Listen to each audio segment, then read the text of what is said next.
ever held a pad? Like have you ever held it like open. This? Even no. Just to hold. No, just to even holding it when it's just when it's like this. Picking it from the shelf. Shopping basket. Oh, in the shopping basket. Yes, but beyond that, never. Okay, first time. Yes. Interesting. Baba Mopus has done it. At least This is what the menstrual cup looks like. And I'm just gonna use this demo. What happens is you fold it up like this, right? Definitely not for someone who's not sexually active. It's folded up like this and inserted into the vagina, and it has to sit at the bottom of the cervix like this. This is a small model. This is a big cup. So that's the reason it's looking unusual. But generally it fits actually fairly well. This is in fact one of the smallest cups. There are some much bigger cups. Yes, we're going to test you. Let's go back to the way it was in the beginning. Let's see how it looks for everyone. Whether your wings are properly applied. Whether they would actually prevent any side leaks. Abel, good job. Let's see Davies. Davies, you're almost there. It has to be like really nicely smooth. Feel one of your wings didn't even get to the back. but you've tried. You've tried. For a first time, good job. We have an amazing conversation lined up for you today. But before we get into that conversation, one thing we don't talk about enough is exactly and really what happens behind the scenes when you're running a business, and especially when you're running when you're selling products like we do at Mkurugenzi. Unajua ka hoodie, ka t-shirt, ka sweatsuit, ka kofia, ka tote bag, all those things. Na heri sisi tuko online. Sometimes I think about those of you operating physical shops. Like, how do you manage the everyday running of your duka? Like, how do you do it? Yeah, but usipanic. That's why I'm here. And that's why nitashinda nikisisitiza kuhusu Odoo, because it is the one platform that you can manage your entire business on. And I mean your entire business.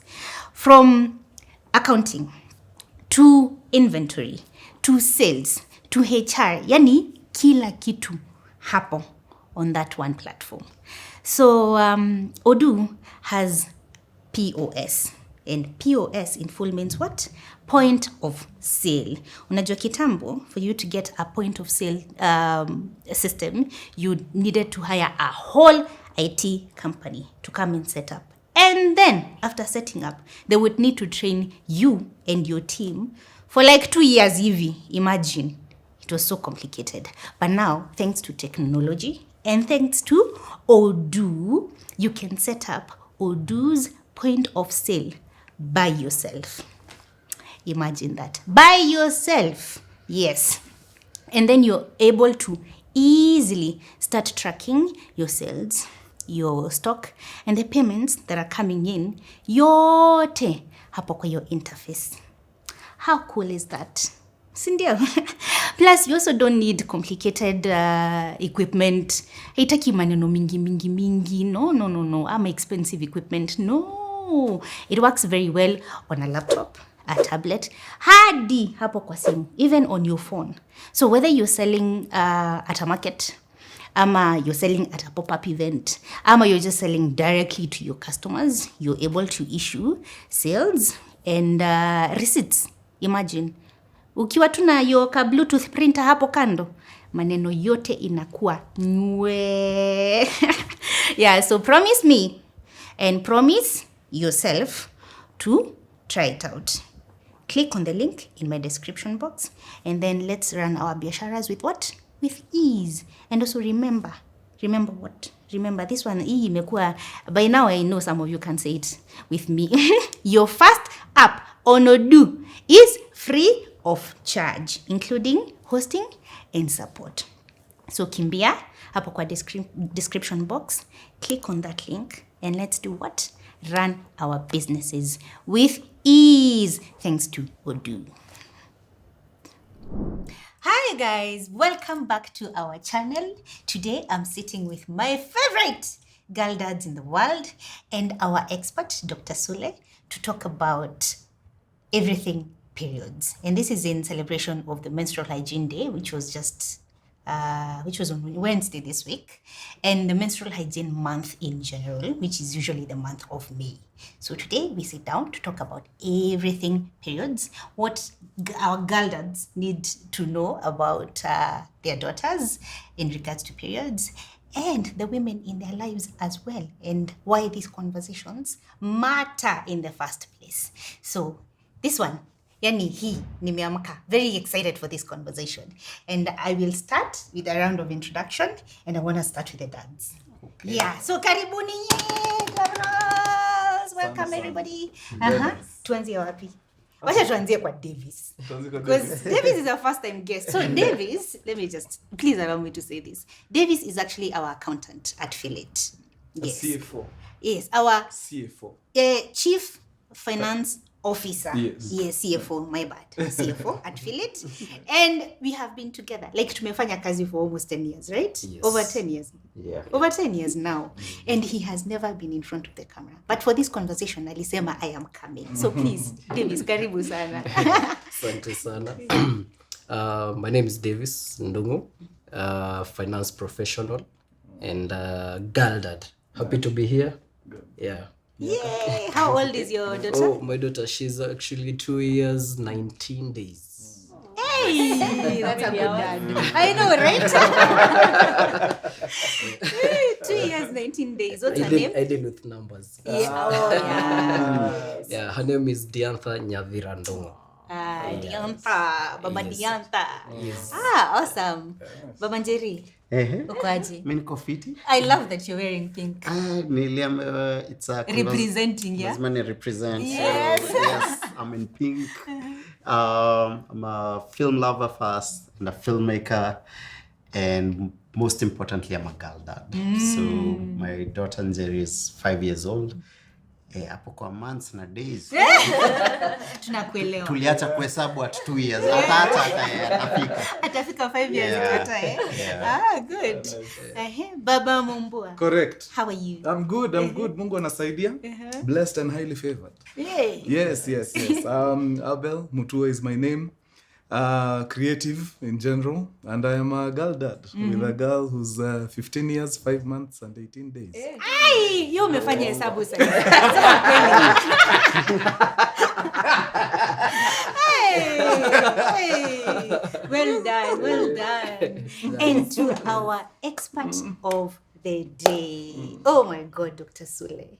I am so happy to have you finally seated here next to me on this channel. Karibu sana. Thank you so much. Awesome. Please introduce yourself. Thank you so much for having me, Judy. Karibu. My name is Dr. Kristina Sule.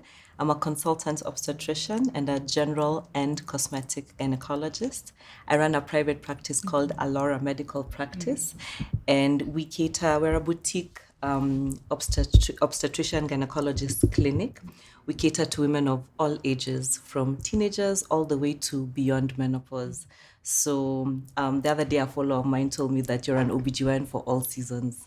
And I was like, I think I'm going to steal that. I'm an OBGYN for all seasons. So all the way from teenagehood to the end of your reproductive career, so to speak. Yeah. And I love being here. I love catering to women. I deal with women every single day of my life. And it's a huge pleasure, joy, and a privilege.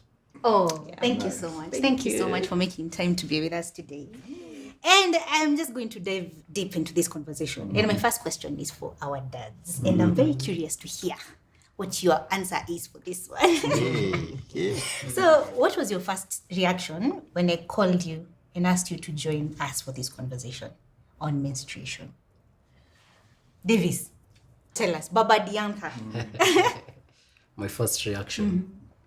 To be honest, I know very little about this conversation. And my first reaction was, should I go? I feel like I'm blank. I actually asked for questions so that I can revise, and you're like, no, just come like that. Yes. So I just came because I wanted to learn and to do it for my daughter. Nice. Yeah. And I love that actually, that is what he told me when you spoke on the phone. He was like, guy, I don't know anything. I was like, you're the perfect person for this conversation. Yeah. Baba Njeri. My reaction. hello?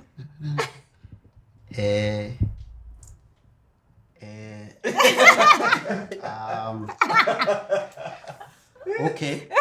So thing is, I never say no to Judy. So so that was my reaction. Okay, so I love it. Baba Mumbusi, ukiwa tu hapo kando ya kitanda, nikikwambia babe, tunashoot nawe Friday. Yes. But me, I'm a resident. That's how mimi, I've been through this faculty. In fact, Dr. Sule anafatua nichukue kama assistant. we have done it before with Stephanie. Actually, Stephanie at the time ndio alikuwa Dr. Sule, yeye ndio alikuwa ananionyesha how to do it. But I feel like we only did like 30%. Yes. Yeah. I mean, that was just like like an introduction. Scratching the surface. Yes. Yeah, but with Daktari here, I know we will delve deeper. Yes. Hapo sana. Naona umekuja mpaka na tools na Manze. hey. Yes.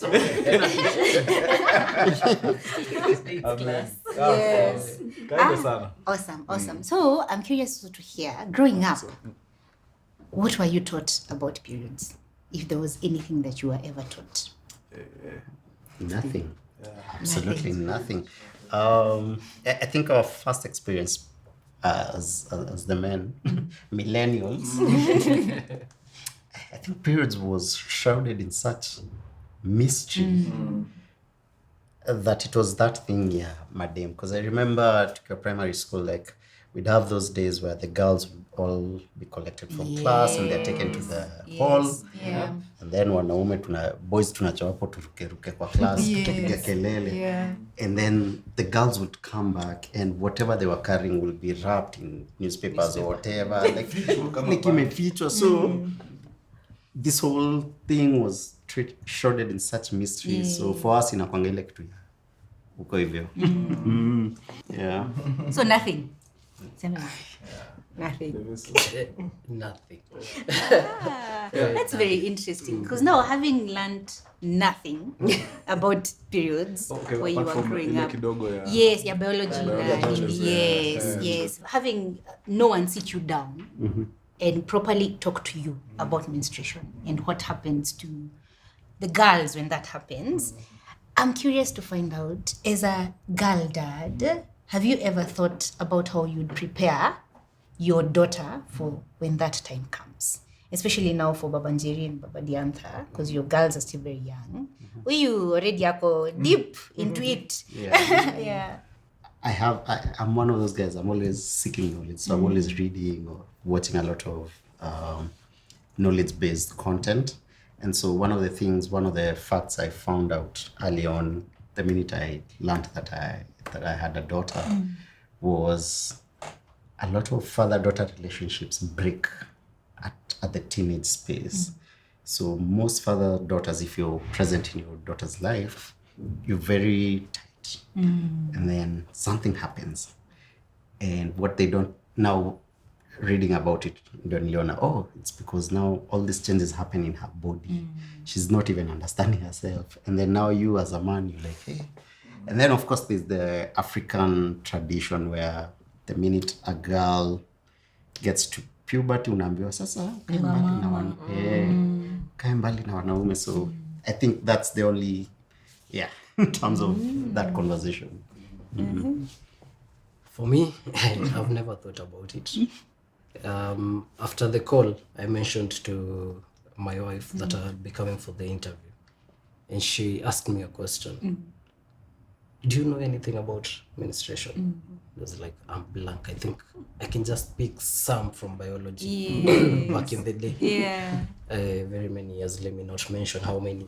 Now she asked me a follow-up question.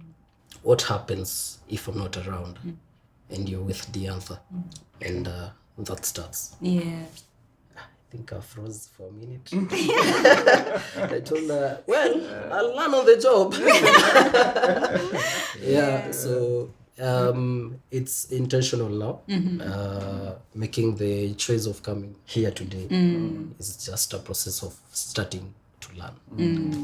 Yeah, I love that because we do not want you to learn on the job. We want you to be very prepared, and this is not just for the dads here today, but for all dads watching us today. Yeah, we want you to not learn on the job. We want you to be very prepared when that time comes. So for Baba To be Mumbos, forearmed. yes, exactly. Sema yote na. To be forewarned is to be forearmed. Thank you. Awesome. So Philip has mentioned something very interesting about the research he's done and him understanding that when the girls get to teenagehood, maybe that is where the relationship they have with their daughters shift. I'm wondering, by the way, for you, how has that been? Because your daughter is a teenager. Yeah, for sure. Yes. And she's already started her menstruation. Let me first of all say that you girls traumatized me in that house. Wacha tu niongee hapa mbele. Growing up, some of these things zenyewe zilikuwa ni vitu za undercovers, you know. In fact, my mom and my sisters would be having these conversations, then anytime the boys walk in kidogo, wana maintain. I not with these ones. Hakuna chills, hakuna TMI. nothing. Mwanzo niko tu hapo kwa kiti nimekaa, sina bugudha, sina hata nini, na mtu unasikia tu mtu hapa kando. Maze, it's that time of the month. Maze na shooter, guys.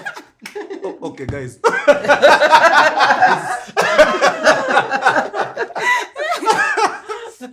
ni uningi kwanza nijiprepare. But I love it. The fact that you girls are so free around me. Inanibamba in show. Maybe nime create that environment. Sina ile utiaji ya wazazi wetu ya.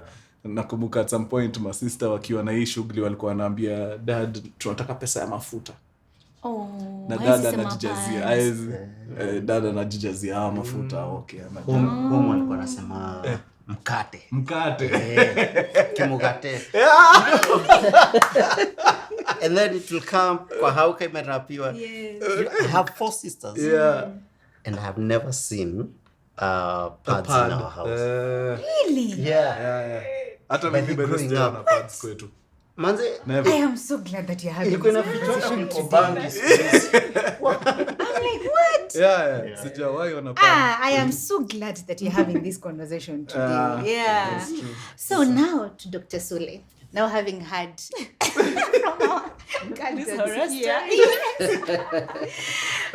could you please explain to us what exactly happens during the menstrual cycle, like in the simplest terms, for the sake of our dads today and the ones that are watching? Yes. Well, it's really interesting that they should say this because it's not really something, this culture is not really something that's perpetuated amongst men only, it's also women. Because I remember the first time I started my period, in retrospect, when I look at my mother's reaction, I was just like, what was that?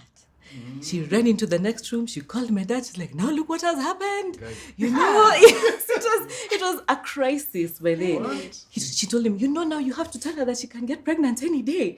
And this is very serious. And I was just like, and in all honesty, her day it just went downhill. And I remember going to school that day.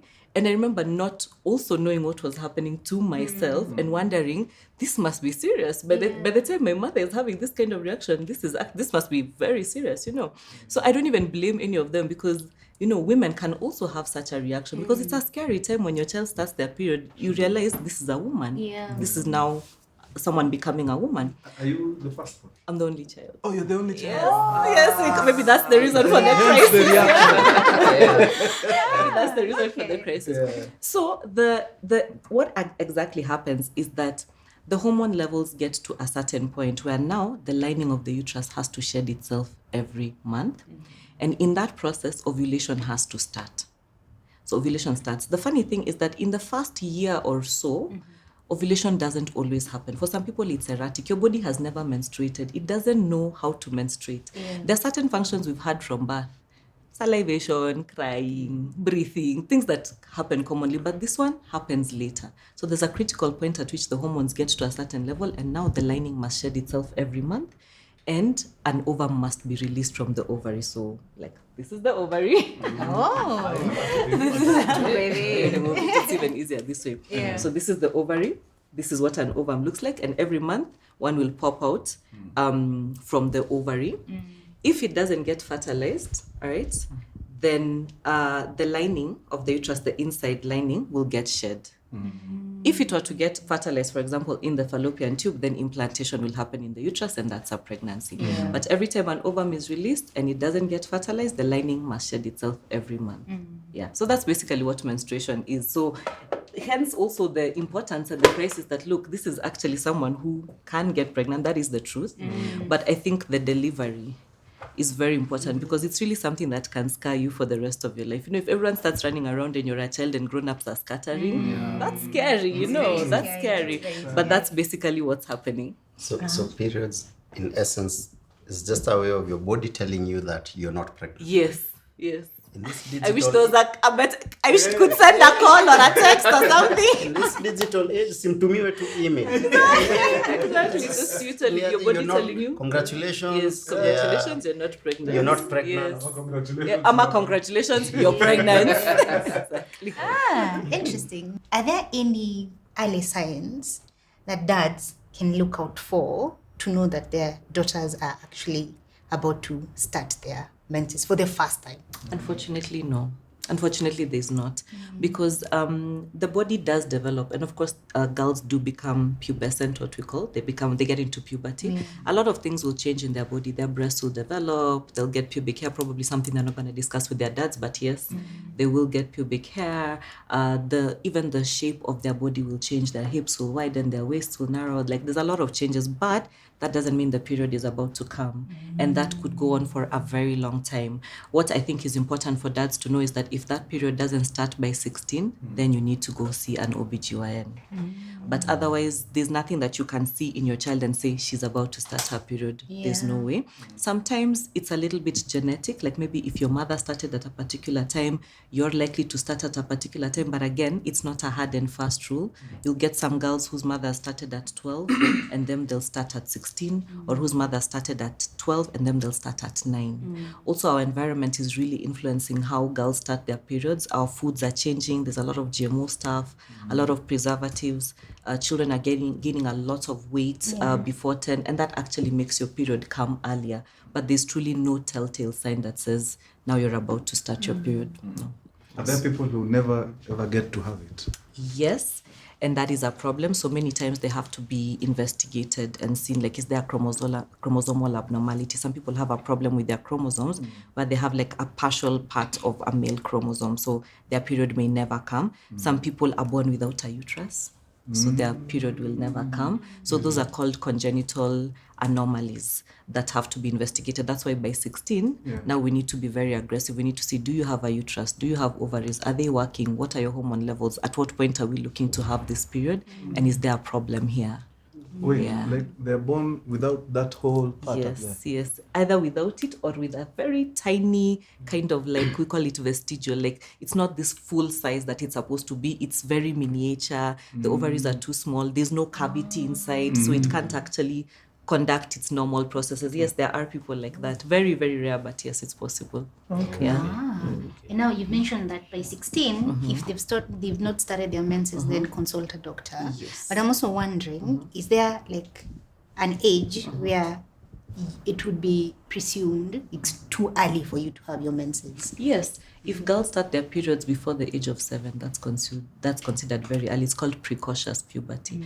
And even with such girls, they will have some kind of signs because their breasts will develop very early. Their body will change. They'll start looking way more feminine. And by 7 to 9, you're still supposed to be looking like a child. You're not supposed to be looking like a woman. So they'll tell their hair will even grow longer and all that. And then before you know it, their period will start. It's called precocious puberty. It's also a hormonal abnormality. Okay. Yes. So that also has 7, to be. Yes. you have to see a doctor. If your period is honestly starting, let's call it even before 9, it's good to just see a doctor and see what's going on as well. Yeah, it's important. Because you can imagine at that point they're not mentally ready for this for sure. They are children. They are actually complete children, and yet this has happened to them. So even just being able to demystify it for them and just for them to be able to kind of get support in understanding what's happening, that's important. So what roles do you think fathers can play in their daughter's menstrual journey? I'm very keen. I'm very need to hear, especially for the daughters who are starting out. Because you see, it's something new and strange for both the dad And the daughter. and the daughter. Yeah. So what's the dad's role when they start their menstrual journey? Yeah, that's an interesting question. I think dads have such a big role because a lot of girls are daddy's girls, right? A lot. I mean, almost all girls. Very few girls are like mommy's girls, and at that point, they're so close to their fathers, and everything they say is the truth, and it's the love of their life and their first love. So I feel like they play such a vital role, and I think some of the things that they can do is first of all like dispel the myths around menstruation, all right, for their daughters, and the only way they can do that is by educating themselves. If you don't know the myth, you can't dispel it because you don't even know. So educating themselves, dispelling the myths, but also kind of dealing with the cultural barriers that girls face. Just because that's what you saw your sisters go through doesn't mean that's what your daughter should go through.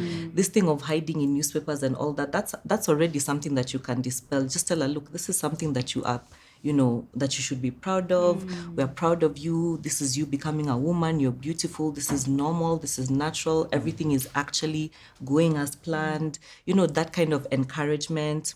Also helping them actually visit the doctor when this happens. Because I usually tell people, see an OBGYN with the first period. Make sure it's someone who's in a very safe space, a fun person. Because if it's not, that can also create a bit of, trauma around periods. So it needs to be someone they feel safe with. And just for them to know, you're not going to be coming here all the time. This is just like a first visit. But in future, if you ever want to discuss anything and you feel like we are not providing enough support or information, this is the person that you could come with. So doctors' visits, dispelling the myths, dispelling the culture that exists. But sometimes I also find something as simple as using the correct terminology really helps. Don't say things like susu and the rest to girls who have started their periods. Like, just call things what they are, so that even they can be able to call things what they are going forward. So using correct terminology, but also encouraging them to live just a healthy lifestyle. Encouraging exercise, encouraging sports, encouraging good nutrition, because all of those things do contribute to our reproductive health. When we gain excess weight, our periods become irregular. There's a lot of things that can happen to our reproductive health.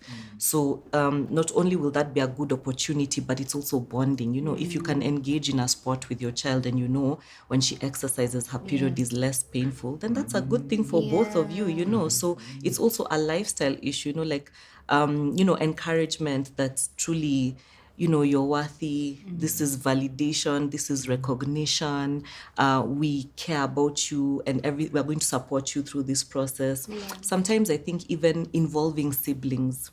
I met a couple who told me that they have a son and a daughter, and their son makes a care package for their daughter every month when she has a period. Like, he puts like chocolates, he puts like a heating pad, a little card, and it makes her feel so special. And the fact that her brother,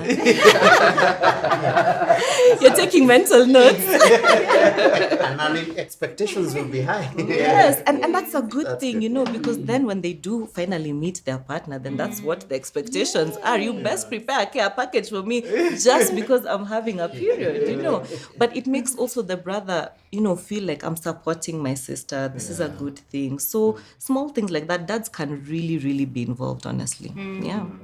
So for to our dads, and this question is for Philip and Abel mostly, because with your you have a big following on your social media spaces, and you have a voice that people trust, and you have both men and women following you.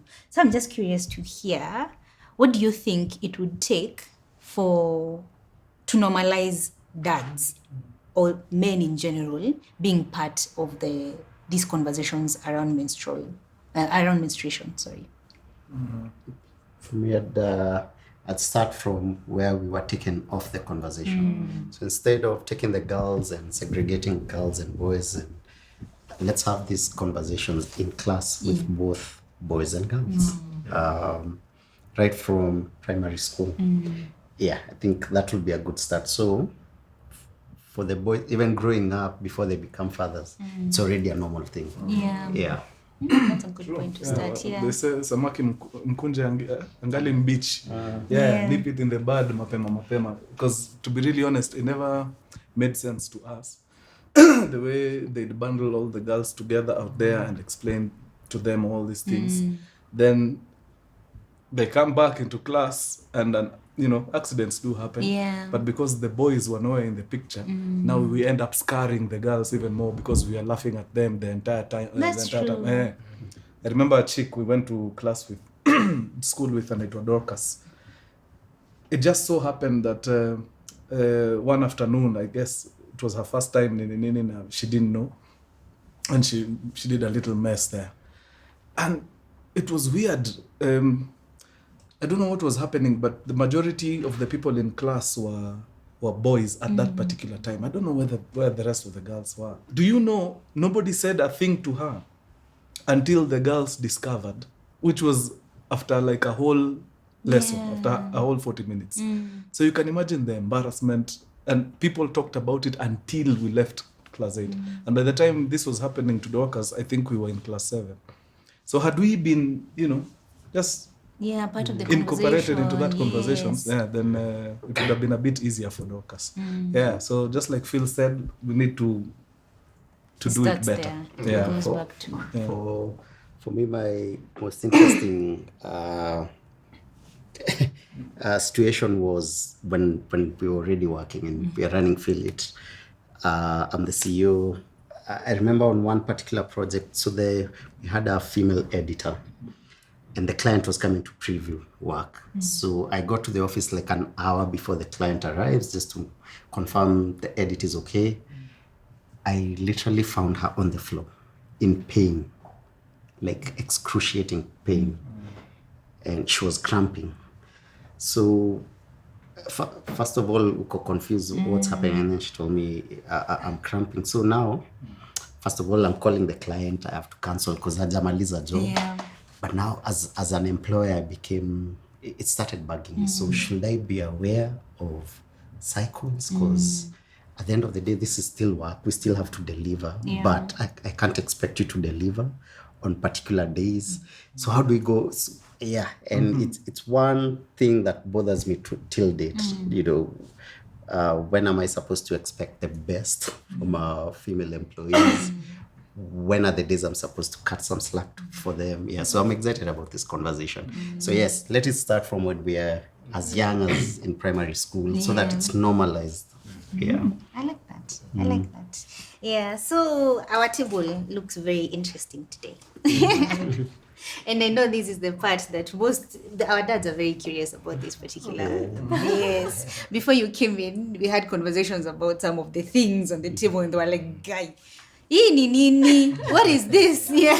I would like you to take us through some of the menstrual hygiene products that are available in the market. Because we know of one, everybody knows of one, the sanitary pads, but beyond that, I know there are a lot more. I mean, yes, there are a lot of products, not all of them necessary. Some of them, yes, necessary, some of them not. Not all of them applicable to younger age groups, some of them more comfortable for slightly older people. Not all of them applicable to those who are not sexually active, right? But yes, there is a variety, and, it's good.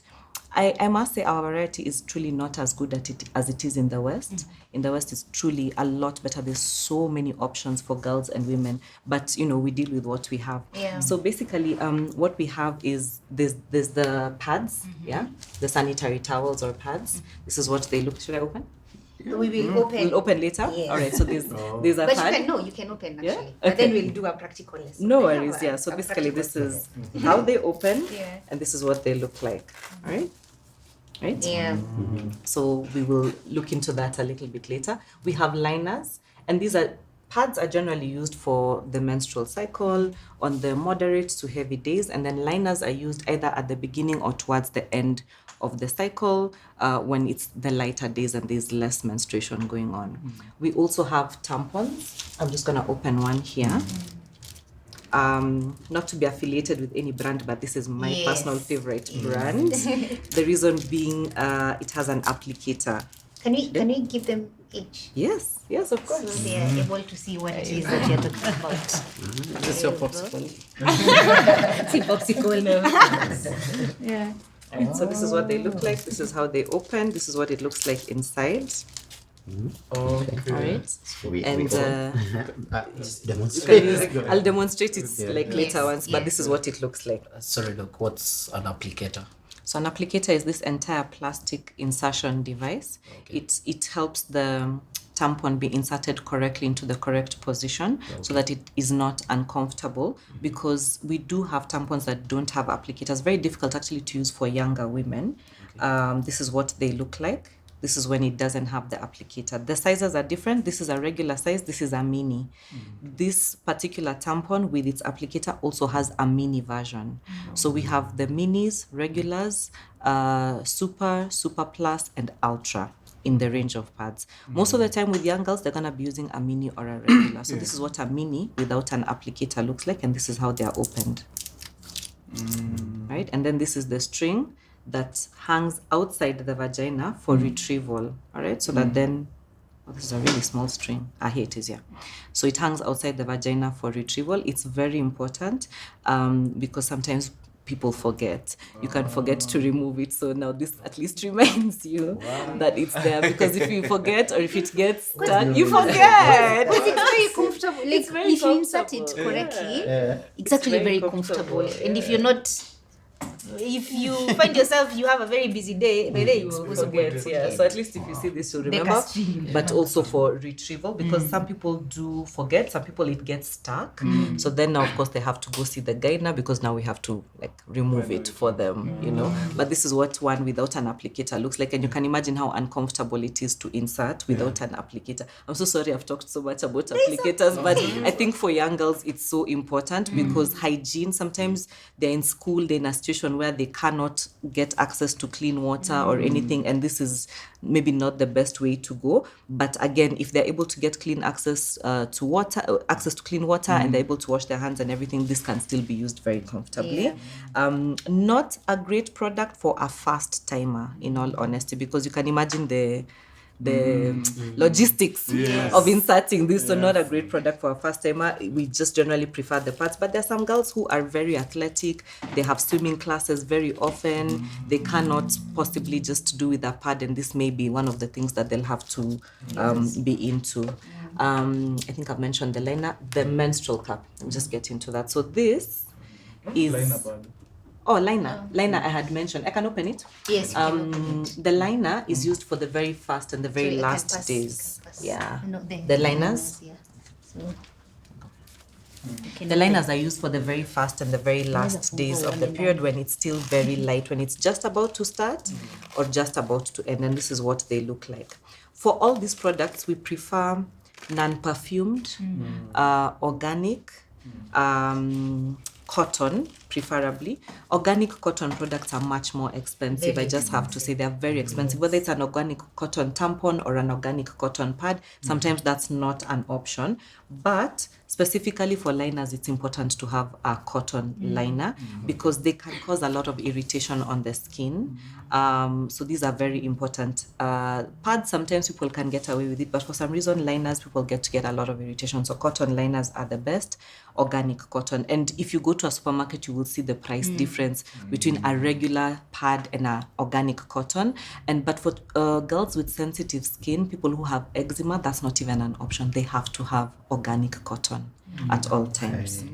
Remember, there was a campaign. I've done a couple of campaigns on different companies, and I was being told that organic cotton is actually not white, what we believe. Exactly. It's a brownish color. That is true. That is true. But because of human psychology, the minute you see brown, you think it's dirty. Yes. So a lot of companies bleach to get the white, and that bleach is harmful. Exactly. So Exactly. But nowadays we have companies that are indicating on their packaging non-bleached. And they will tell you whether it's a tampon or a pad, they'll say this is a non-bleached product. Yes. Okay. Yes. Yeah. Unfortunately, the non-bleached ones are even more expensive and rarer to get. So a lot of women will basically be using a bleached product. Yeah. Okay. Yeah. I know. Yeah. What's up? I know what you're No, it bothers me that some things are important. They happen every month, for example, and they can affect a whole generation. It can affect the entire population of a country. Yet we don't take them with the same seriousness. Like, how is that even a conversation? Like, non-bleached should be it's the common. Like, The bleached ones ideally should we be don't white, but protect yeah, our kids. that is That's true. what happens when you don't have an industrialized country. Yeah. Doc, To import the cheapest. maybe I have a question.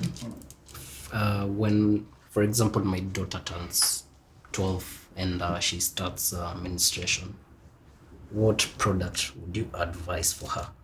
I'd say faster pad. It's just the easiest, honestly. The at 12, a tampon is going to be very complicated.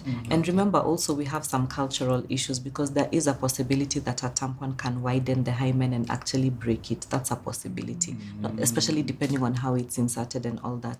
So for some people they would say, especially if their culture, like really values virginity and an intact hymen, that may not be like an option, but also it's quite painful to insert a tampon the first couple of years, actually. The first few years, Like years there's actually. a mastery to it. There's a mastery to not it. easy. There's a discomfort, especially for people who are not sexually active. It's very difficult and painful. But as I mentioned, some people are very athletic. Girls who are constantly engaged in swimming or other sports, sometimes a tampon is the only thing that they can have. Or people who have very sensitive skin where when the pad touches their skin, they're going to have a terrible reaction. They actually have to start learning how to use a tampon. But as a first timer with no issues, a pad, a regular pad, yes. Non-scented, preferably non-bleached, but that's neither here nor there, but non-scented, regular. And then also just to be able to see what her flow is like. Some people have a very heavy flow, some people it's fairly light.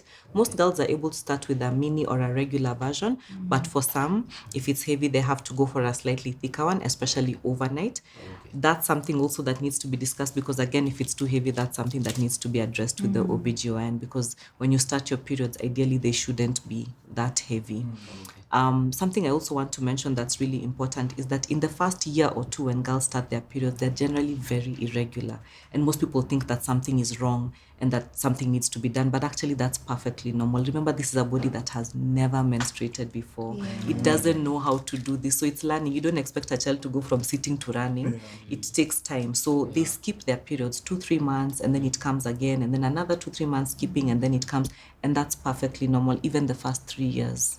Yeah, that's not something to be worried about. Their body is just learning how to do this. Yeah. Oh, all right. Where we worry is now things like extreme bleeding and pain. Yeah. That's where now we're worried. Yeah, but irregularity, first few years is okay. Yeah.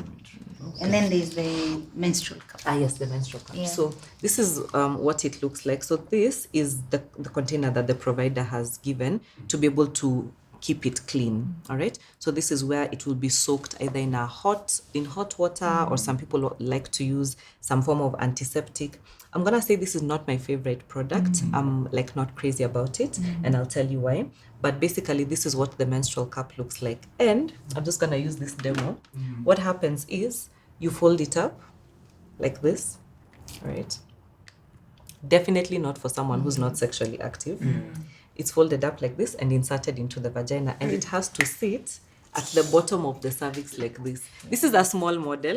This is a big cup. So that's the reason it's looking unusual. But generally, it fits actually fairly well. This is, in fact, one of the smallest cups. There are some much bigger cups. Yes. This is our Sits where? This is inside the vagina, outside the cervix. So here, this is what it's pushed in like this, but then it reaches here. This is the cervix. This is the uterine cavity. This is where they'll bleed from, and then it pops open here. And so the blood just collects. It can be changed once or twice a day, depending on how the flow is. Ideally not recommended for overnight use, but this is silicone, and then after that, it has to be cleaned and sterilized. So where my problem comes in is in the cleaning. It's very difficult to keep this clean.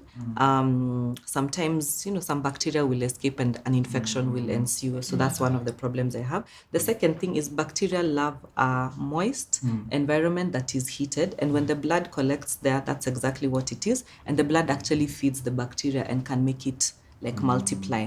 So another reason why not my favorite, product per se. And also access to antiseptic and clean water to be able to sterilize is usually very limited. So that's another problem that I have. But another thing now, not for girls but for your partners, is that menstrual cups should not be used when a woman has a coil, an intrauterine contraceptive device, because when it's being removed, it creates a vacuum and it pulls the IUD. And so what happens is it can get displaced. And if it gets displaced, you can get pregnant. So this ideally, and sometimes it's even written in the manufacturing boxes because we never read fine print. This can actually displace an IUD. So for those who have IUDs, this is not my preference. Some women still use it with IUDs, but be warned, if you get pregnant, it's your menstrual cup. Okay. Wow. So for our girls, pads. That is the product that we would, if they're starting out, starting them out with the pads. Actually, I forgot to mention, we also have cloth pads, reusable pads.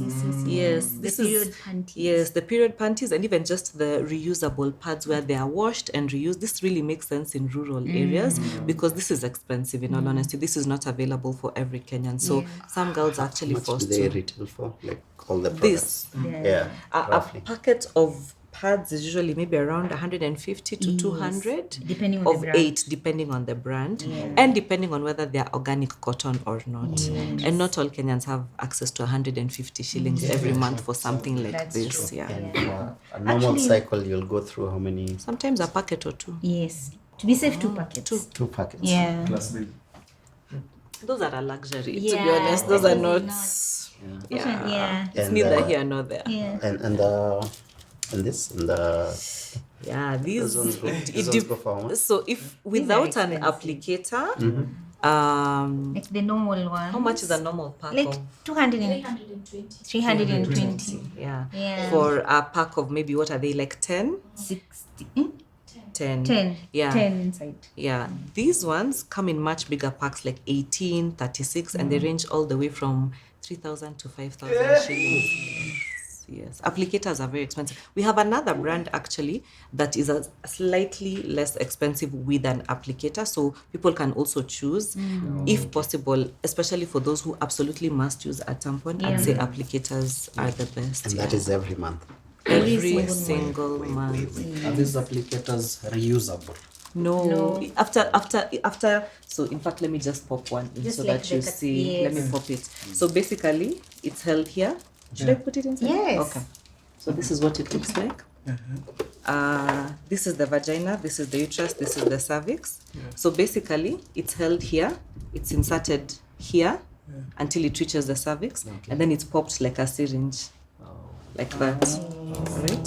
Sorry, let me just hold it. And then the string is left out. This is discarded. Yeah. And then this is how it remains. Yeah. And then when it's done, it's just pulled. Yeah. So this is discarded. I wish applicators were reusable.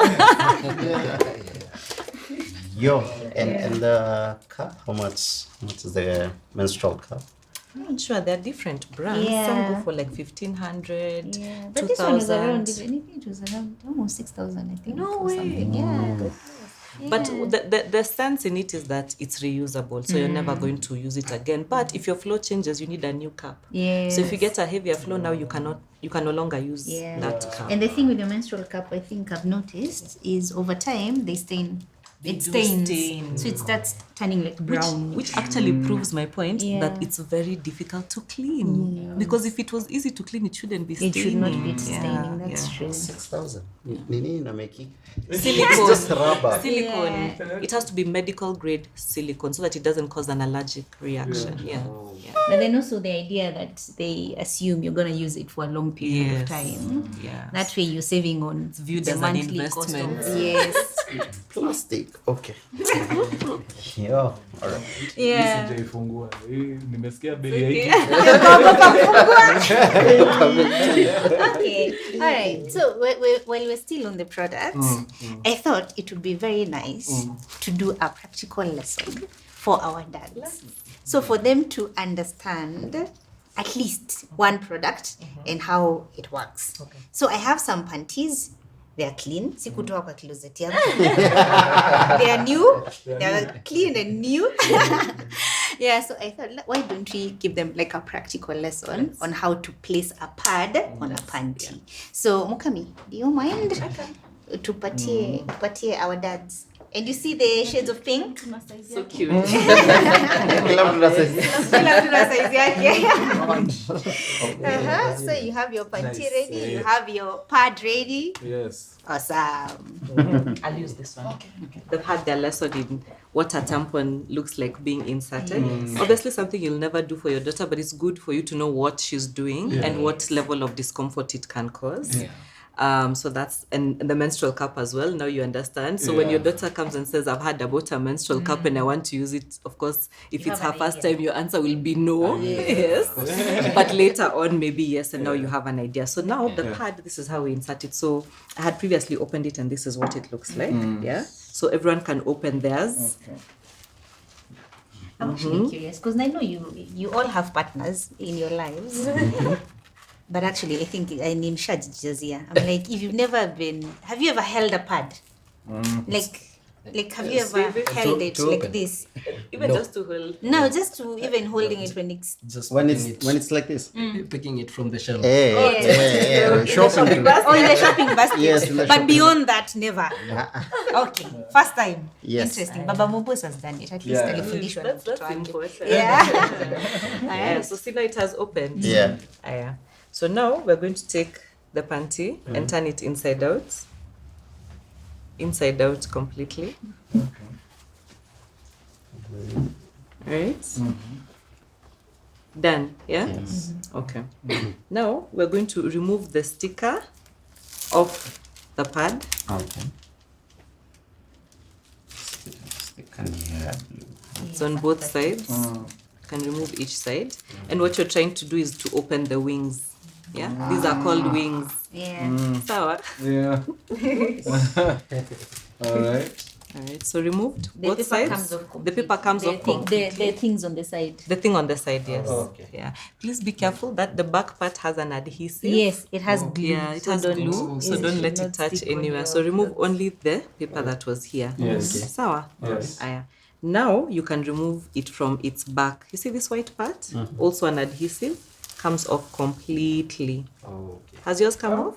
There's a white, yes. There's another white paper. Yes. Comes off completely all the way. Yeah. Yeah.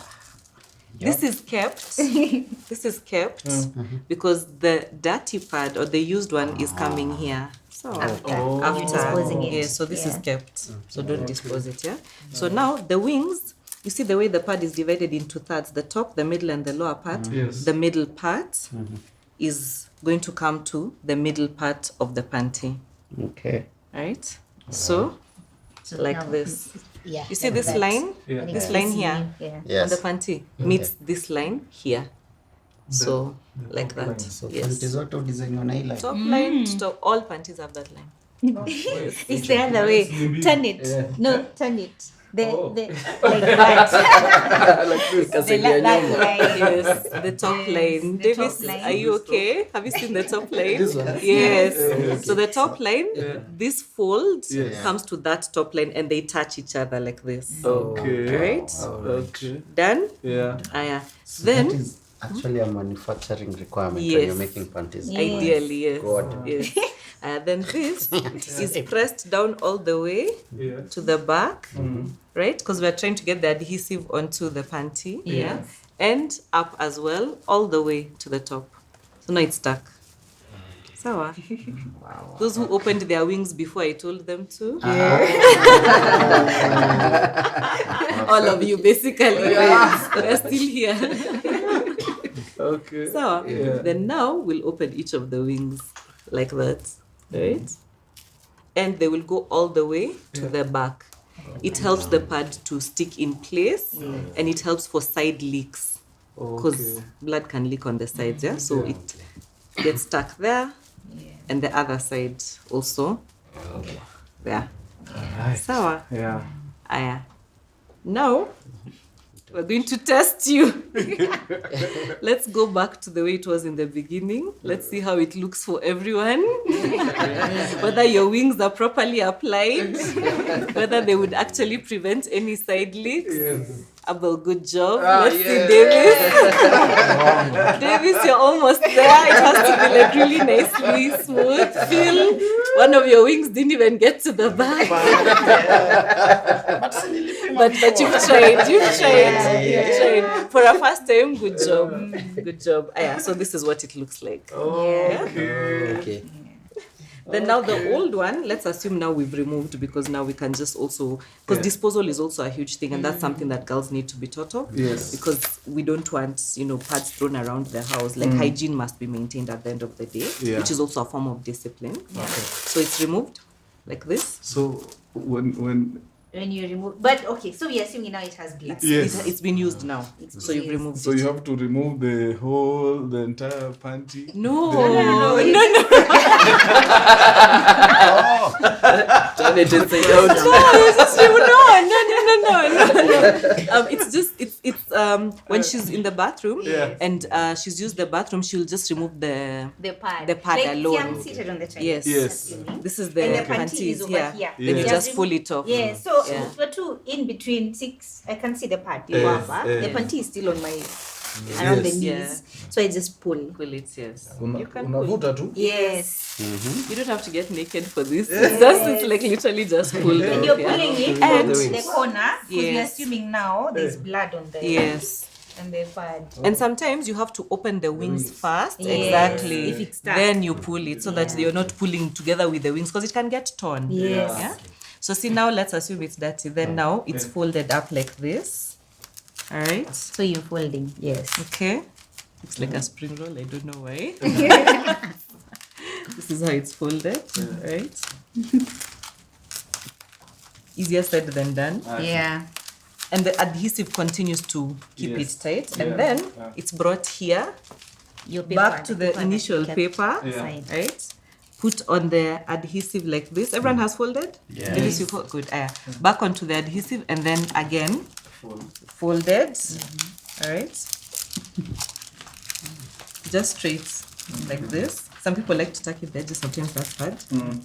Then same strip here, comes and folds there, sorry, like that. Then now this can be disposed. Yes. Wherever, yes. Whether it's in the bin or in the sanitary bin. Yes. Yeah. Good job, Phil. Davies, you're almost there. What happened to your strip? lessons. Oh, it came off. Good job. Almost there. By the time you've done 3 of this, Pro. Wow. Was that a so that's what your little girls have to go through. Yeah. Oh, And wow. it's advised to change the pad at least. It depends, but every 2 to depends 3 on your hours. flow. Yeah, but every 2 to 3 hours. 2 to 3 hours. Yeah. Yes. Okay, that's why you guys will use a lot. Yes, we need Yes. at least like 2 That's actually 24 hours. that's actually very important, because there's a syndrome called toxic shock syndrome, especially for tampons. If they're not switched enough, if they're not switched frequently enough, you can develop that syndrome and actually be hospitalized. It's actually very serious, because it's literally, as the word says, toxic shock syndrome. So the whole body goes into toxic shock because of unchanged tampons, specifically tampons. The tampons. Yes. How you put them in. Yes. Hey, you going throughout your day. You're not at the comfort of your home. Yes. Sorry. No, I'm just wondering about the position. And I should have mentioned that. Yeah, I feel that's actually a really great question. So generally, they have to be inserted and touch the cervix for them to feel comfortable. So there's a particular depth. If you insert it halfway like this, it's so uncomfortable. It's very painful, even if it doesn't get to the entire top. So ideally, the manufacturer says that there are certain positions that are more comfortable for insertion. Sometimes one leg on the toilet. Some people prefer to squat. Some people are able to just insert, which yes brings about an issue in terms of if I'm not in the comfort of my home, what does this then look like? I'm here putting my leg on a public toilet or trying to squat in a public toilet. Is not easy, but yes. It is what it is. I prefer to squat. Yeah, me too. Yeah. Me too. This leg over the toilet, I read it in the box and I was like, Yeah. Squatting is just easy. it's just easy. So we've spoken about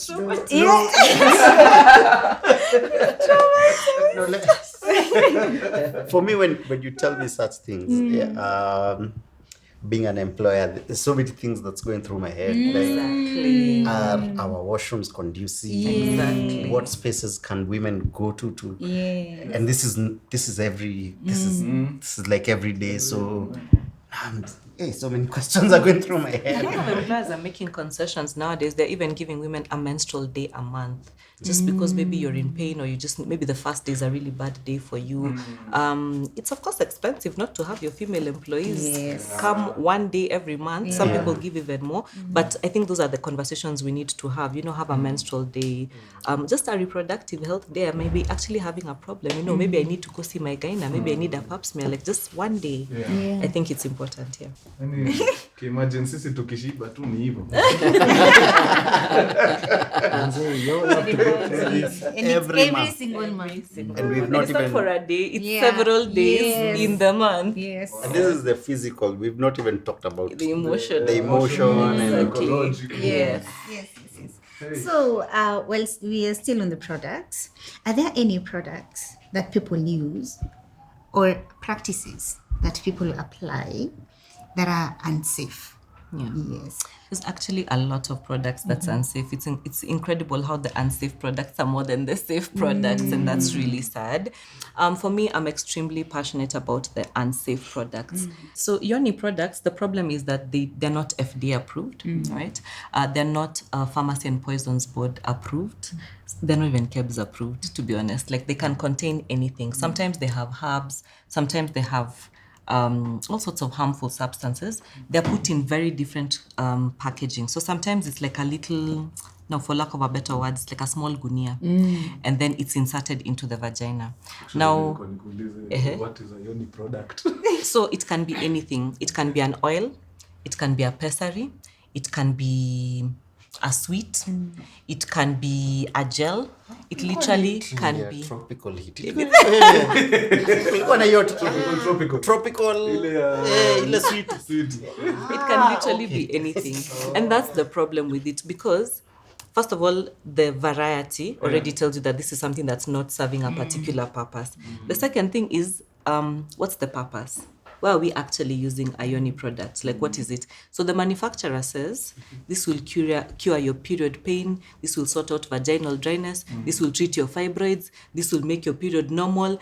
How can one thing? I kid you not, if there's such a product, I'd have bottled it by now myself and been selling it. There's no such thing. There's no one product that can treat all those problems. You can't have Panadol sorting everything out. It only deals with pain. You understand? So that's my issue. And the fact that, you see, with doctors, we have to keep certain confidentialities, but I can tell you, I get a lot of patients who have used a yoni product. I got this one who used a yoni product. It was supposed to be, I think, 2 minutes. She inserted it for 30. It ate through a piece of flesh in her vagina. Do you believe it? And there was a hole. I had to take her to theater. I had to cut out the part that had literally rotted, and I had to stitch it back together. 30 minutes. 30 minutes. So you're wondering, what's there? Is it an acid? Some people have opened them. Some people have opened them and they've seen, the little gel, the little calcium hydroxide balls that you get at the bottom of a paper bag. That has been found in yoni products. People who actually go and study them and open, for example, Kemri, when they're opened, that's what they find. Sometimes they find other harmful substances. Sometimes they find things that are powdered hormones, powdered estrogen, powdered progesterone. And nobody has done studies on them saying that if you use a yoni product, maybe in the next 5 to 10 years, you could get vaginal cancer or cervical cancer or whatever. No such studies exist. So hard. these things allowed in the market? They are. This is Kenya, yeah? Willing buyer, willing seller. This is how these things work. You get.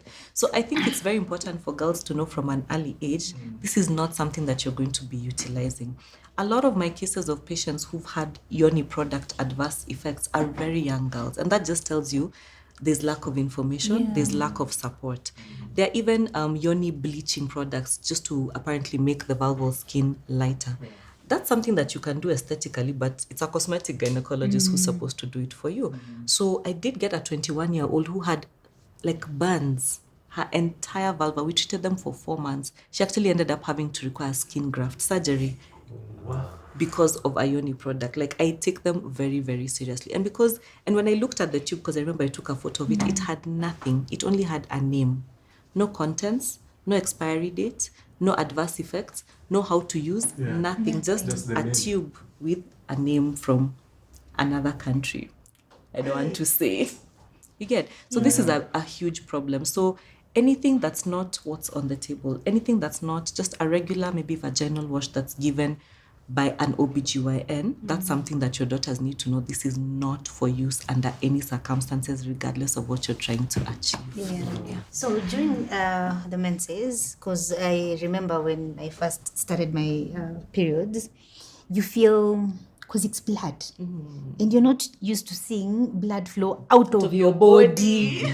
So it gets to a point where you feel like you're dirty, and in your head you're trying to really look for a way to clean, like na need kuosha huko juu ni kuchafu. So when it comes to hygiene during your menses, what are we telling our girl dads to tell their daughters? Yes. So again, it depends on the age of the daughter. If this is someone who's like maybe say over 20 and they'd like to use a wash, for example, that's acceptable. Generally a gyna will give you a wash when you're having an infection and it's not for daily use, but there's some women who prefer to use them for daily use, right? And that's perfectly acceptable as long as it's used externally.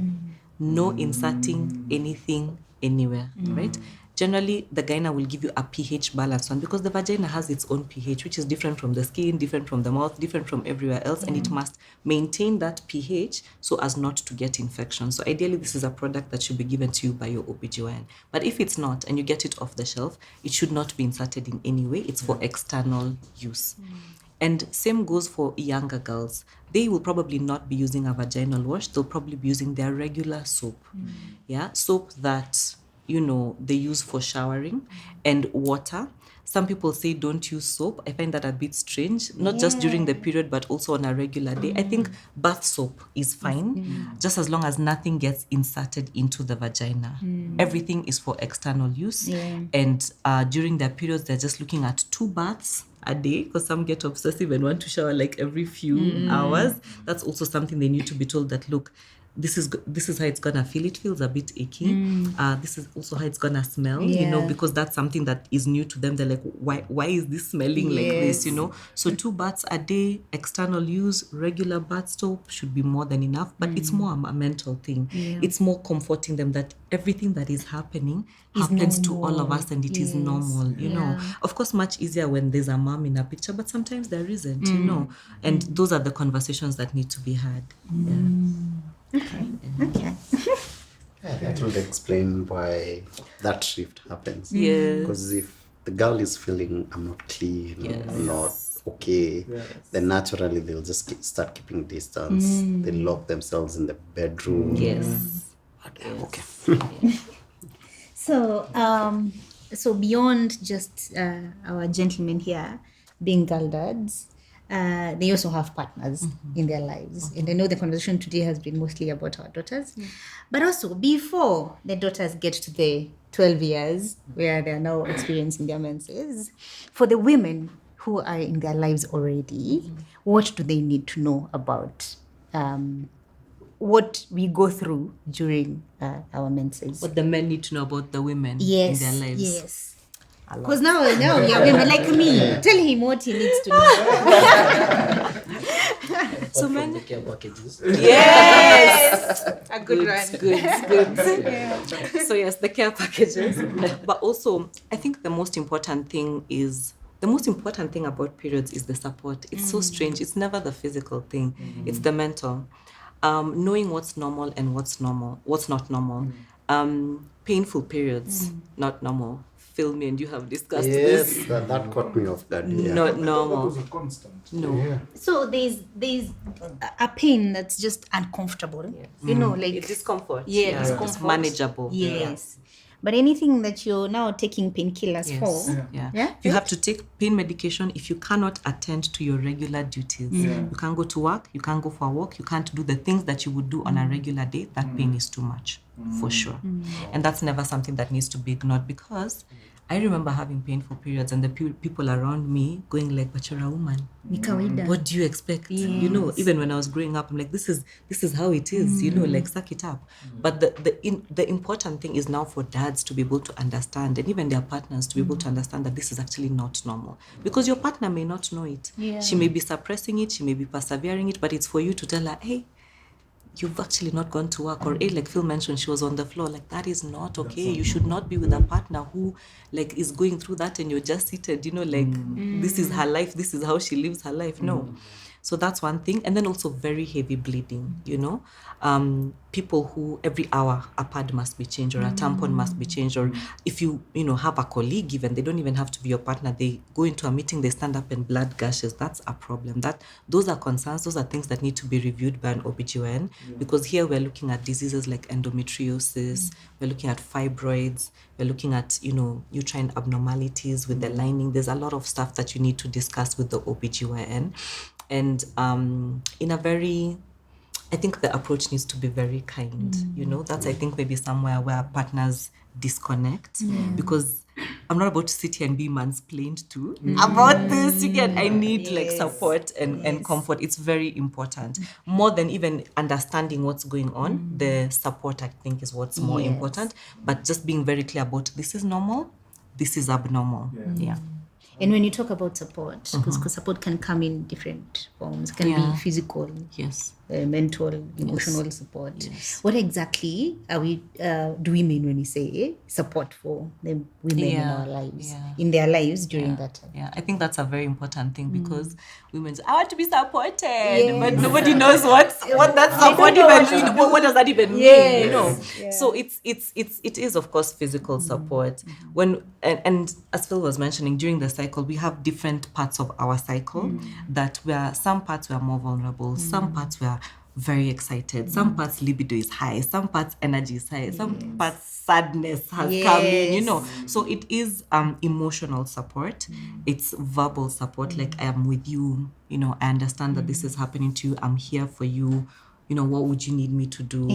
It's verbal support, it's emotional support, it's physical support.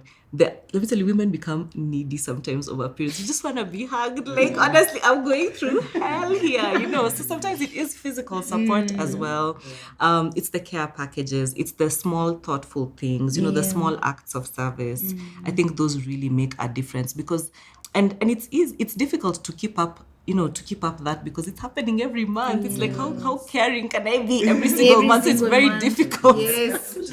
Name those cycles, because it will be very difficult to understand, but there's a follicular phase, there's a luteal phase, there's the time of ovulation. For some reason, a few days afterwards, that libido really spikes, and literally everyone is scattering for their lives because libido is through the roof. But yeah, in certain phases, like, moods are really low. In certain phases, like, a lot of energy is there. Like, that's the time women want to start new projects. That's the time they're performing at work. Very excited. Very excited about Everything that certain is things. So it happening in their depends, like, lives. is it ovulation? Is it the luteal phase? Is it the follicular phase, or the actual period? And those actually manifest differently in different women. Not every woman not the has same the for same every follicular phase as another. I may have high energy in my follicular phase, but you may have very low energy. But it's important to know that the cycles exist and to kind of understand the pattern of your partner's cycle, because she's had this for years, so it's possible to understand the cycle. Like, create I don't A know. chart. Yes, a chart. And like a I don't know, a toy or something. So nikiingia kwa Let's nyumba, I know Where we week, are. where we are. The So month. nikiwa na red najua just don't breathe. Just tiptoe. Nikiwa na green najua we have energy. Nikiwa na purple. But they just color code them. Make it easy for guys. But I can imagine. I honestly understand where you come from. Because Yeah. even woman to woman. Yes. It's so You also difficult don't to relate understand to each these other. things, Because I'm like, yes. why is Judy behaving like this today? It's like I did. And imagine with all this information that we have, that we've learned about ourselves, pia sometimes hata mimi mwenyewe ukiniuliza, like during that time you ask me, what support do you need? Sometimes I don't even know what I want. Yeah. Kuna siku That's the nataka truth. tu kulia. Yes. I just want to cry. Yes. No, unaniacha tu nilie please. Yes. It's tough. I'm not gonna lie. It's not easy. But I feel like as you know your person, you will know. You know, this is not a stranger you're meeting. You've seen a pattern. Yeah. This is what it's like. Yeah. But that's the form of support. It's physical, it's emotional, it's verbal, it's a lot of things, and it's a lot of work. Between girls, between women, I don't know. I don't know how to ask this question. So how do you prep yourself mentally, or just so that you can function throughout the month? Again, I ask this as an employer. So a lot of the times when you're saying all these things, sometimes your female employee is really like shining, outperforming everyone. Then the next week you're like, is this the same person? Yes. And so, of course, you're going to be cross. You're going to be, because you've seen better. I've seen you performing, but hey, Leo niaje. So I'm trying to I don't know how to ask this question. So how do you, I don't know, keep it level? I'm sure it's not possible. No, it's not possible to keep it. And for me, it will be very impossible to figure out every single person I work with. Yeah. It's not even your job, honestly. Yeah. That's not your Exactly. job. Yeah. Well, men go through this as well. There are times your male employees are really performing, and there are times they're not. So it's not a period problem. It's not a cycle problem. Even men go through very high performance levels and then low ones for whatever issues, maybe stress, maybe, relationships at home, maybe their health is not in order. So men go through this as well. You see, for men, you can actually track why. Yes, there's very For you, it's your body. reasons. That's true. Today, your body just doesn't want to work. Yeah, And that's true. In all honesty, there's no way to control it. I'm going to say that there's no way to control it. I think the more important thing is just for women to feel like they understand themselves. If I understand myself, I know this is not a good week for me. I'm gonna go and tell my boss, by the way, don't expect much from me this week. It's not gonna happen, right? If you're free with your boss, like I just know this is my cycle. This is not a great week for me. So I think women knowing themselves. There's only so much I feel like you can do as a boss and partner. There's only so much you can reach. You can't, you can only empathize. You cannot become this person and tell her, okay, this is your low week. I'm going to support you by 1, 2, 3. Even sometimes you don't even know this is a low week, know. But I think self-awareness for the employees, and also having open discussions, just telling her like, look, there are times I do notice that your performance is fantastic, and there are times it dips. Maybe you can give me a heads up when you feel like it's gonna dip. Those kind of conversations, I think, off the top of my head. Yes. But also I would say, because self-awareness very important, because that's where it starts. But also as a woman, not taking advantage of your cycle. Exactly. Now misbehave. 100%. Yeah. Like now you decide today I'm just going to be lazy at work because I am. Yeah. Yeah. I wouldn't want to tell my boss that I'm not performing this month because of my period. Like, and me as a boss, I'm not gonna take that for sure. Exactly. No. You're an adult, responsible. Yeah. This is a conversation when we spoke, when we were prepping for this, for today, you mentioned you'd like to at least talk about. And I don't know if there's a connection between our menstrual cycle and HPV. I don't know if there's a connection. There's actually no connection between our menstrual cycles and HPV. HPV is human papilloma virus. Yes. It's a sexually transmitted virus that causes cervical cancer, amongst other cancers and conditions. It also causes vulval warts. Yeah, you've heard of warts. Yes. It also causes anal cancer, esophageal cancer, especially in men and in men and women, and in people who, in same-sex couples, like that's an actual thing. So people always think HPV is cervical cancer, but it's actually not always that way. It's the major cause of cervical cancer, right? It can almost entirely be attributed to HPV. What that means, if you've never been sexually active and you've never acquired HPV, you can never get cervical cancer.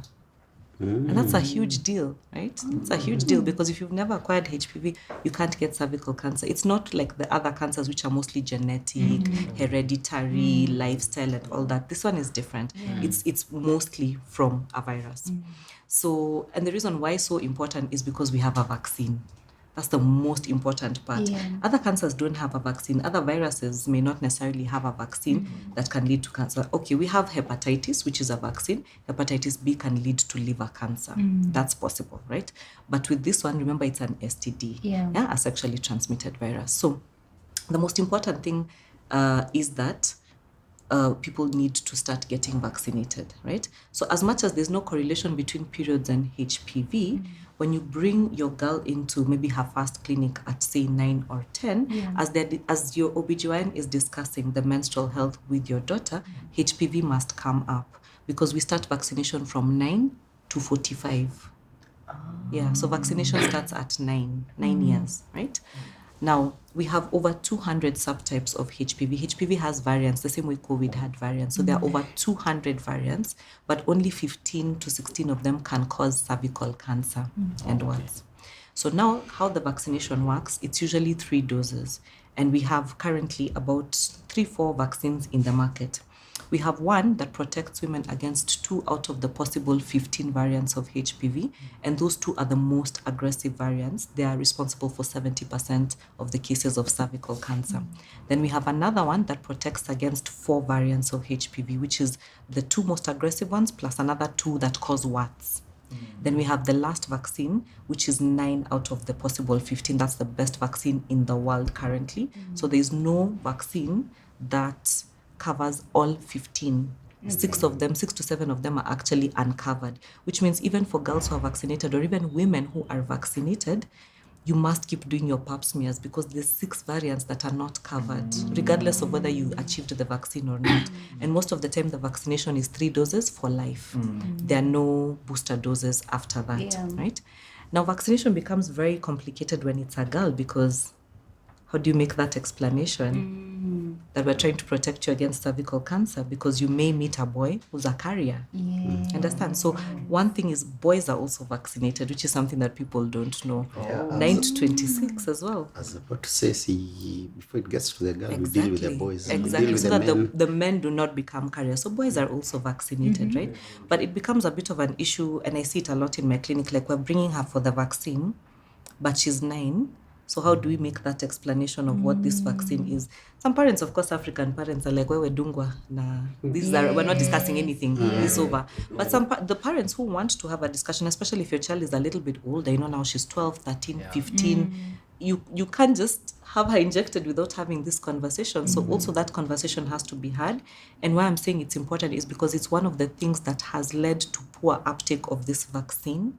Because in schools where it was being offered free by the government, parents were like, no, you're making our children promiscuous. You're telling them now they have permission to have sex, which is crazy because that's not what we're saying at all. We're trying to prevent them from getting a cancer. And there's no such other opportunity to do that, and the earlier it's done before they're sexually active, the higher the efficacy of the vaccine. Now, when it comes to women, the efficacy of the vaccine starts to drop after 26. So we want people vaccinated before 26. Now, after 26, it doesn't mean that women cannot be vaccinated after, but the efficacy of the vaccine drops. It needs to be done under discretion of your OBGYN. And most of the time, you need to be tested for HPV. Because if you already have it, I can't vaccinate you against something that you already have. So I need to see, do you have it or not? And then with my discretion, with your risk factors, then I make my decision. Can I vaccinate you or not? With the knowledge that the efficacy is dropping. All right? But still a very worthwhile vaccine. Because some literature has shown that even in worst case scenarios where the pap smears have been abnormal, the HPVs have been positive, the efficacy of the vaccine is still up to 65%, which is better than zero. So the efficacy after 26 starts to vary on very many factors. Still a very good vaccine to have. So how frequent should one visit the gyna? Because now, if we have to be doing checks every once in a while, you can't be sitting in the house for 2 years without. Yeah. I mean, for women who are sexually active, ideally, if nothing else is wrong, annually. That's the time you'll do your pap smear. That's when you might want to do an ultrasound, both pelvic and breast. So basically annually if there's nothing going on. But otherwise, if something shows up like an infection or a concern, a period irregularity, then more frequent. But if all is well, annually. Okay. Yeah. And for our young daughters? For the younger girls, I'd say when their period starts, that's a really important part. To just explain to them the process, to explain this is the safe place where we will be discussing this, right?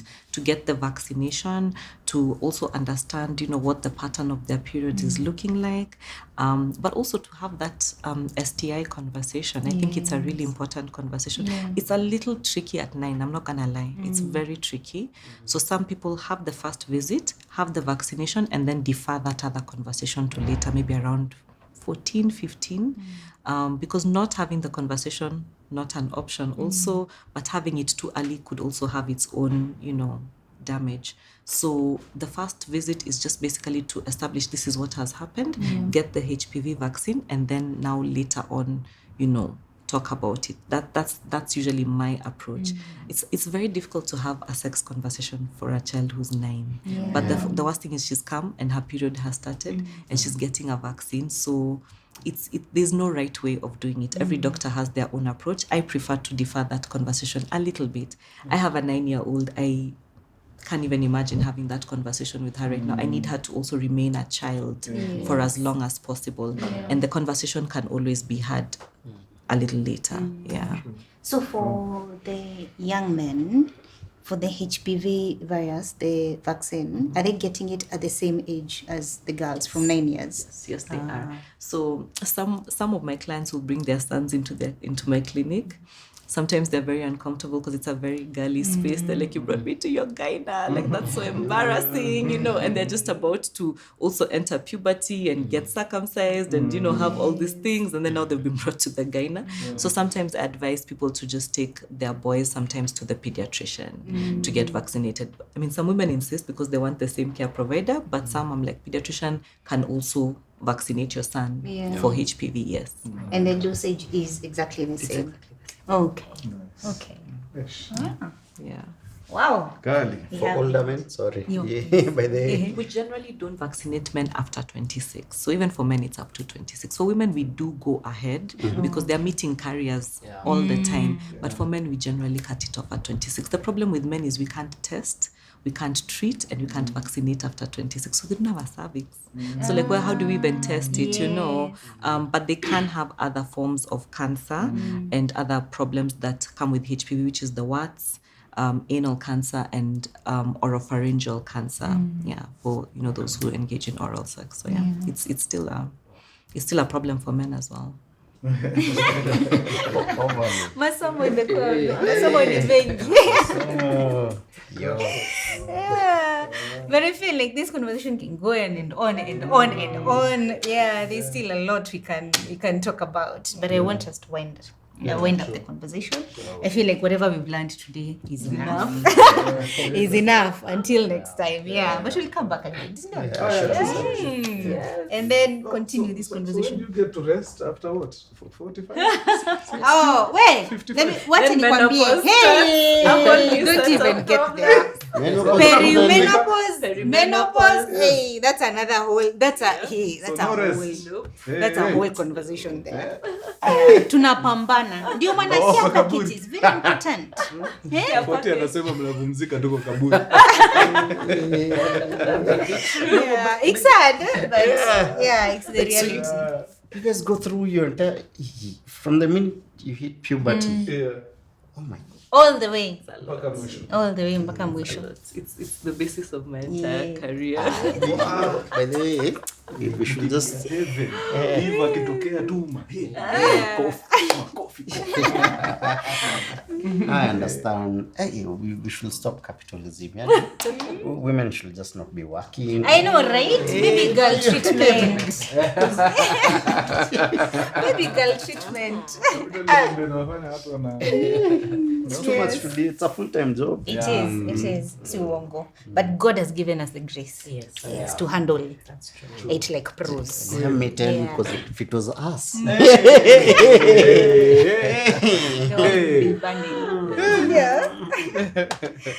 So I only have one final question, and this one is for our dads. I just want to hear from you now, from everything that you've learned today. When you leave this place, what is the one thing that you're going to do differently? So first of all, that whole issue of pain, I think I've been underestimating it. Because not once or twice I found Mumboos on the couch there. And I mean, in my head, I'm like, Changamka. okay, so now that you said it's there's nothing normal about pain. Yeah, I think we'll be handling it a bit different. But I have. Okay, well, yeah, I see it from your point of view. Yeah, but I feel like it's uncomfortable. Yeah. And she's still, is in, like, understanding and learning what her body is going through. Yeah, so there's the discomfort. But so would you say that is discomfort or pain? that is discomfort. Oh, that's discomfort. Yes. Because for when if there's anything that she wants to do, something that she wants to do, like a fun activity, utamwona vile ataruka.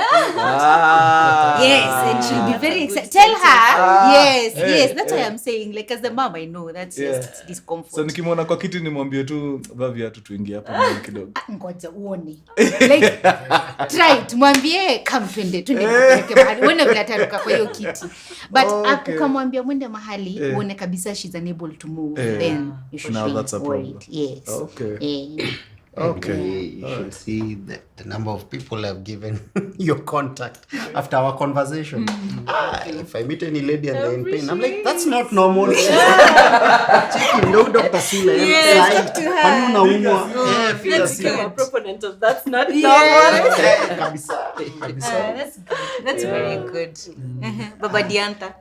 For me, I think it's more of learning about the menstrual cycle with the mother, so that when my daughter gets to that age, I understand more what she's going through. Mesema kuna app. Yes, kuna hizo apps by the way that we use to track our menses. Right. I wonder if there's an app that is out there that I can add my partner. There is. Oh, really? Of course. Babe, nitakuongezea kwa hiyo. Taenda nitafute hiyo. Itasaidia. Unajua leo ni si breathe. Uko hii wiki wacha ni ujipawa kwa sana. Interesting. I didn't know that. Yeah, I even forgot to mention, people are having more of period parties, like the first period. Yeah. Then you have a party, celebrate and all that. I think it's a nice trend, of course. I mean, if it can be done, but just to that kind of validation, like this is, the boys have like a massive circumcision party. People are invited, your gukas and everyone comes. Girls never get that. Girls never get that. So people are now starting to have period parties and say, we must celebrate you. Yeah, you're also becoming a woman. Compensate. After that, the parties you have. So, baby shower. And the bridal party. Kuna girlfriend's day. Juzi nilisikia kuna boyfriend's hoodie something. What? Yeah. Boyfriend's hoodie day. What that is. International Women's Day. Mother's Day. But honestly, after everything you've had today, we do need to be celebrated. Like, we really deserve a celebration. Sindio? Hey, yeah. And with that, ladies and gentlemen, ladies, gentlemen, I just want to say thank you so much, Dr. Sule. It has been a pleasure.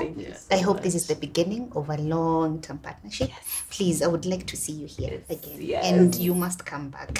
Thank you so much. We've learned quite a lot from you today. Asante sana. To my girl dads, asante. asanteni. Anytime. Thank you. And I hope ile siku mtakuwa na hangout ya maboys. Unaweza waambia leo sasa nataka nani who are girl dads here. Not even generally men. Because for every man out there, they have a partner. So these are things they need to learn. Every man needs to learn this. So boys hangout, the next one. Wakuje na panty. Yes. No baby pads. Wambie, I have a lesson. There's something I need to teach you today. Anyway, thank you so much. That was a wonderful conversation.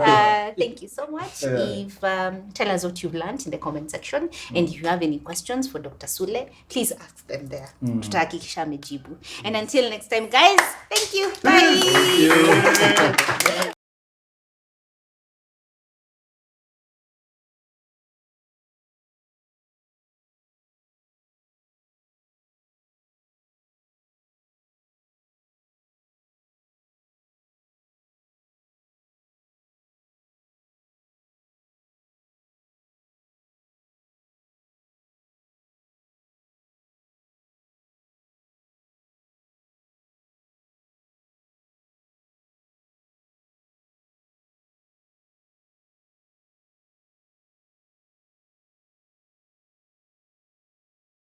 We take a